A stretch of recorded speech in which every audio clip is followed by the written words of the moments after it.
Alright, welcome back to Room 237, back with another A24 review. And this is another one that is a non-horror film by A24.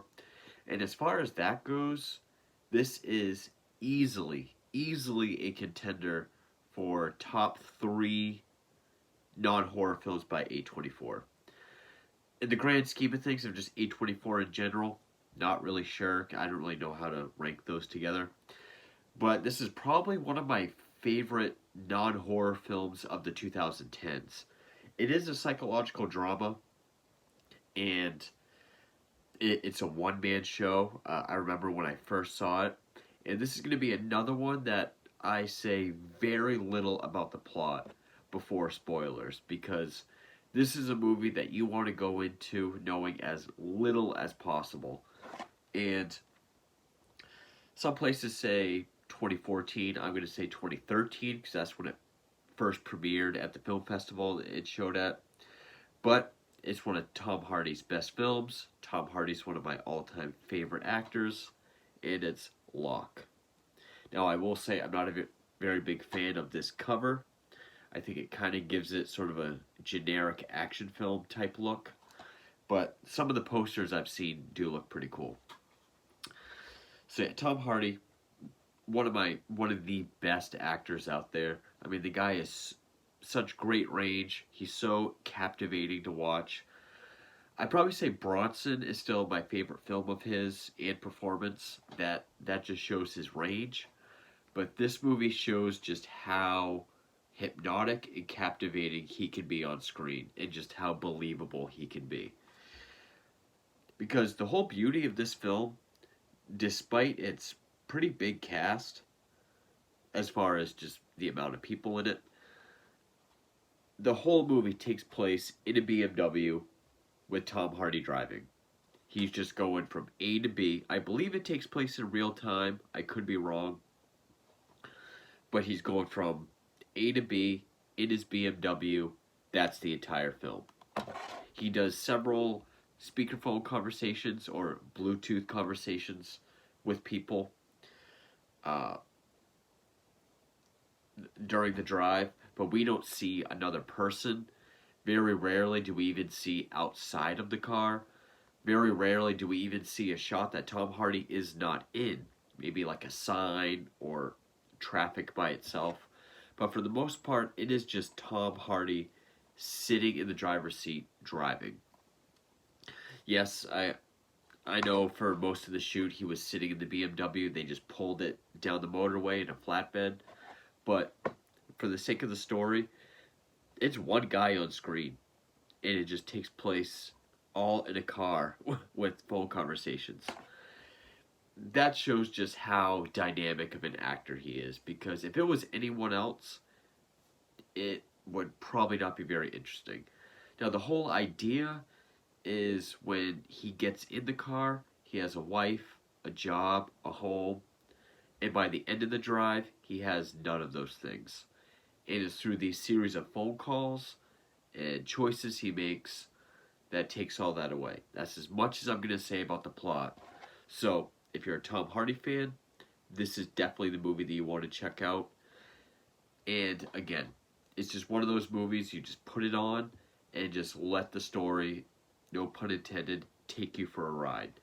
Because it is very engaging and kind of a metaphor going on at the same time, which I'll save for spoilers. But, I mean, it really is ballsy for 2014 for a movie like this to come out, because there's something that I think his producers call it this. I've noticed it like crazy with modern audiences, called short attention span theater, which is you can't go too long without some action, you can't go too long without some dialogue, you can't go too long without something happening, because the audience will lose interest. You really can't break it down much more than this. Like, maybe if it was one guy in a room with just his thoughts, it could be more simple than this. But the story that unfolds is, or what's going on in his life, is still pretty, I don't know if suspenseful is the right word, but you're really drawn into it.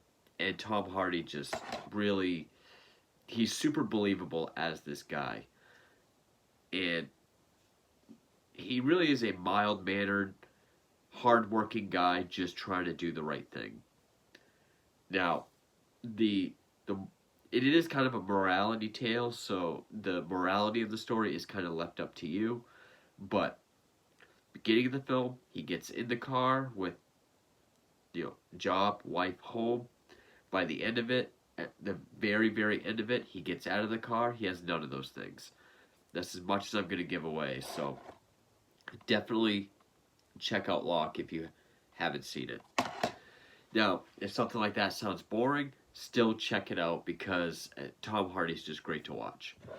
But I didn't even go over everything else. But I did hear a story about how there was something with the low fuel alarm. It just kept beeping and beeping and beeping.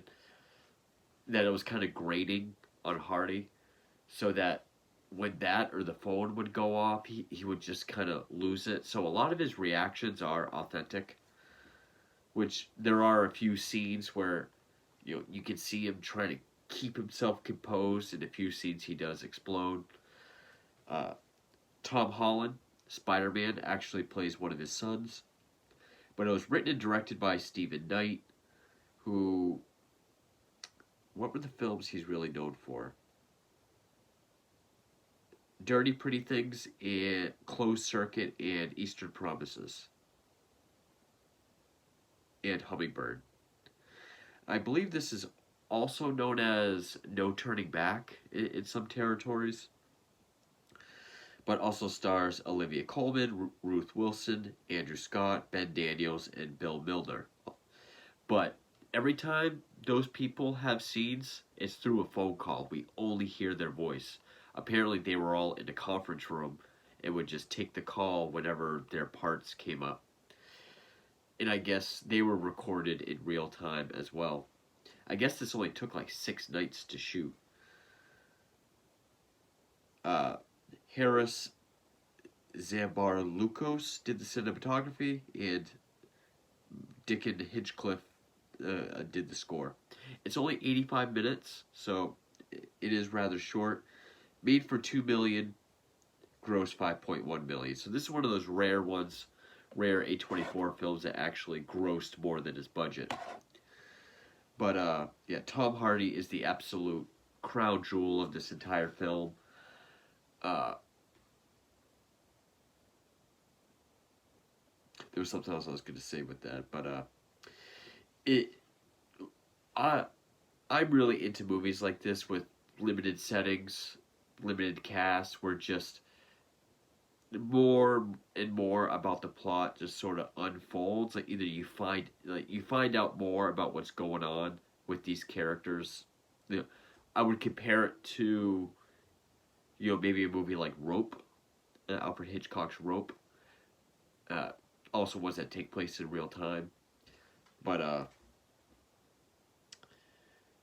yeah, it's just super engaging. I'm not sure what else to say with that without getting into spoilers, but I also do like the metaphor between where he's going and with his job, because there's kind of a metaphor there. But yeah, finally going to get into spoilers, but hopefully this intrigues you because it is one hell of a movie.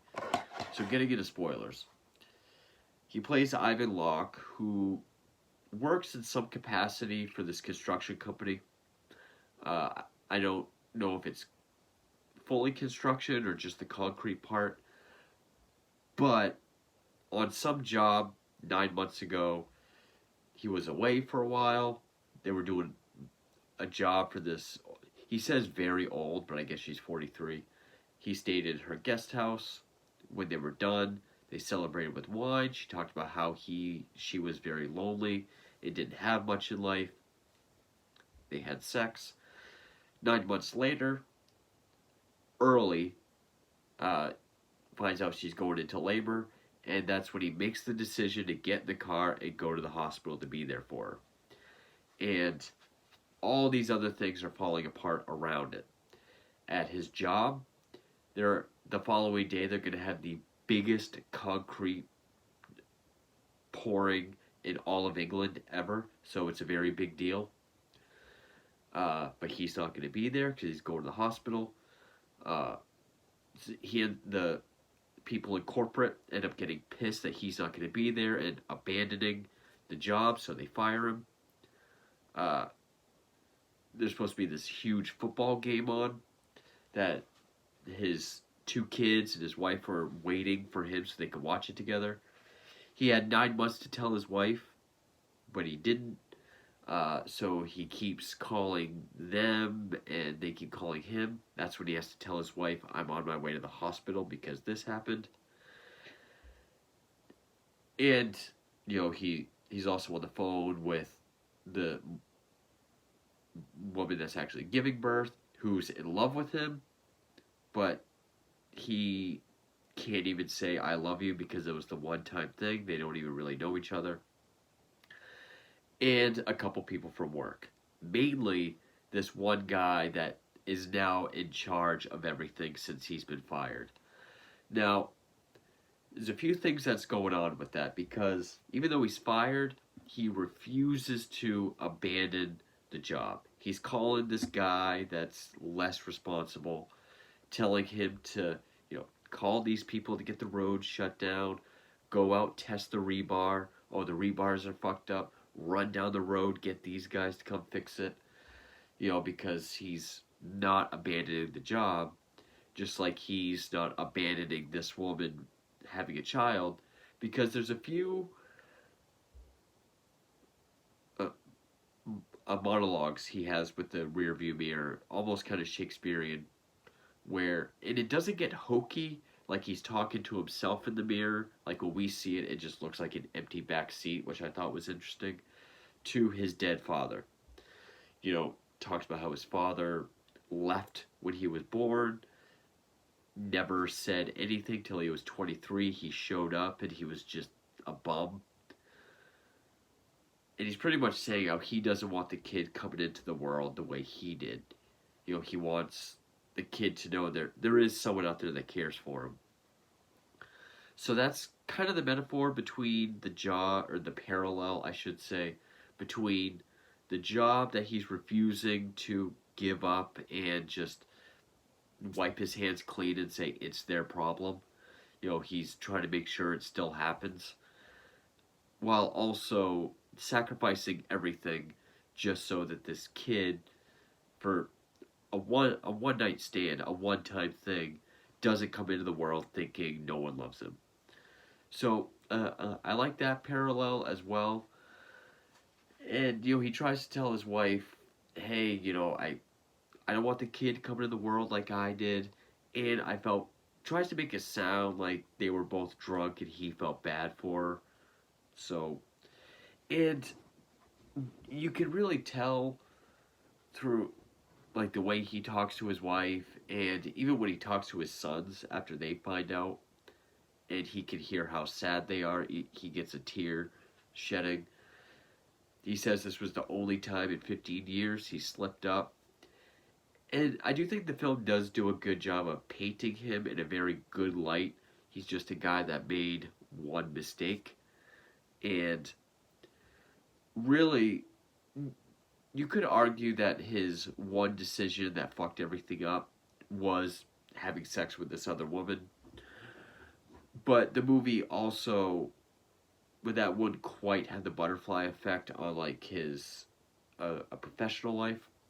Really, it was when he decided to get in the car, leave everything behind for one night. It just happened to be the night before the biggest day in his company's history. And during his monologues, it is about how, no matter what happens, no matter how bad things get, you can always make it a positive. You can always run away from it. But, if you just dig your hands in, you can make something out of it. He says it's like plaster and brick. He's a concrete guy. So no matter what you're given, you can make something out of it. And you can make something good out of it.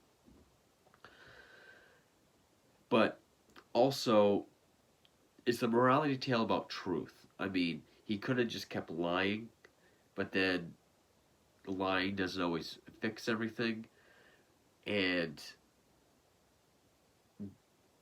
he was so focused on doing the right thing that he thought was the right thing that, yeah, it fucked up his previous life or his current life.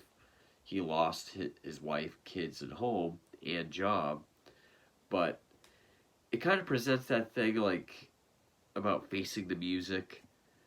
Like, do you want to just keep lying and have things be bad, or do the right thing, feel good about it, but everything else sucks? It is a very well constructed uh, morality tale. And like other morality tales, like Good Time or Uncut Gems, I really do buy that he is a good guy for whatever reason, whether it was pity, whether it was whatever. Yeah, he did have sex with another woman. That is the one bad thing he did. But and I really just like the frazzled energy throughout the film. And you can also tell he's like coming down with a cold because he's always like rubbing his throat, blowing his nose, taking NyQuil. But by like the third act, he's just so frazzled about how bad everything is going. Because after every phone call, it's like shit is going worse with work.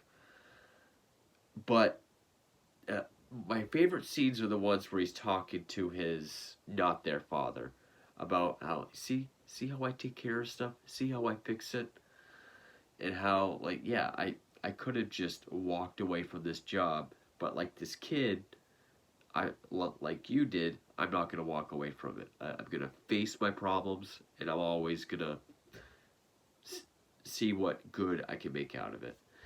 Now everything with work worked out well. I mean, he's still fired, but everything with the rebar being fine, the correct kind of concrete being shipped, the roads being shut down, everything there worked out. I mean, even when his boss calls him, is like, I told corporate you've been great for 10 years. He corrects him and says, I've only worked for you for 9 years. You know, he's always trying to do the right thing, even correcting people, when they compliment him.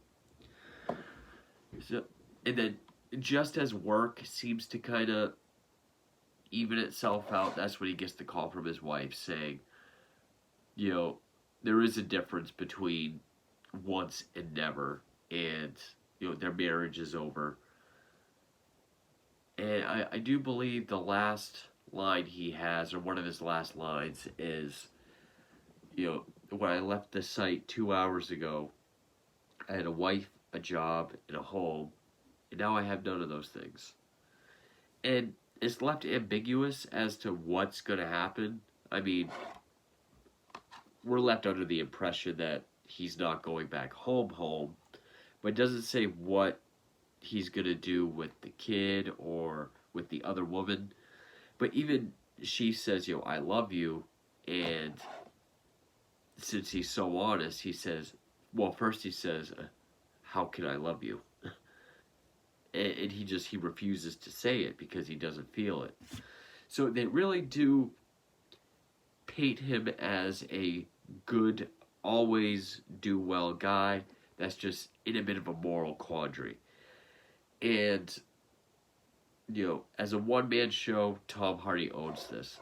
This movie is one of the most engaging films I've seen, and one of the most low-key, like, stripped down, very limited films I've seen.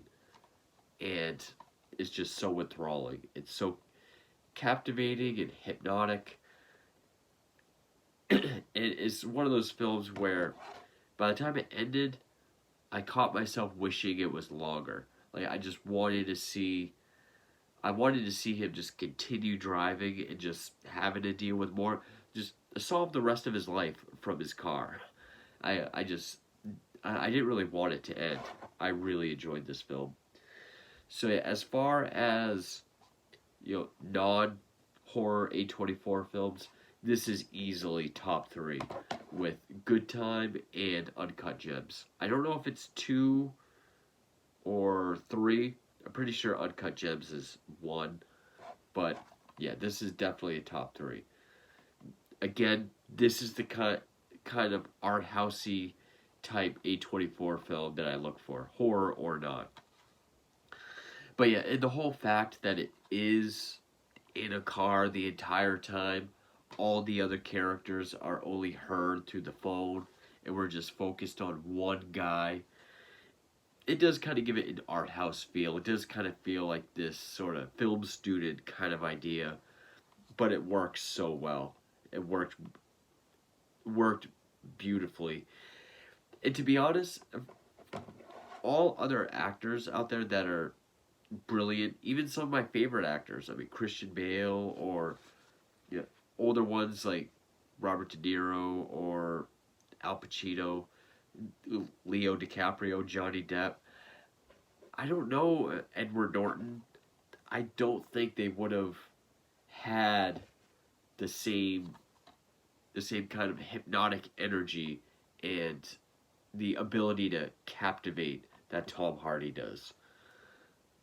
Hell, I even thought he was more deserving of the Oscar and stole the show in The Revenant. I thought he deserved the Oscar more than Leo. And he's a brilliant actor. And again, while Bronson may show his range, this really just shows how captivating he is, how he draws you in. And yes, I do watch Peaky Blinders, and he is one of the best parts. So, yeah, definitely a top 3 favorite non-horror A24 film. I absolutely love it. Definitely a top 3 Tom Hardy film as well. Maybe even second favorite behind Bronson. But that is 2013's Locke. I have a couple more A24 films to get to. And tomorrow is Pearl. So be sure to check that out. And thank you for watching.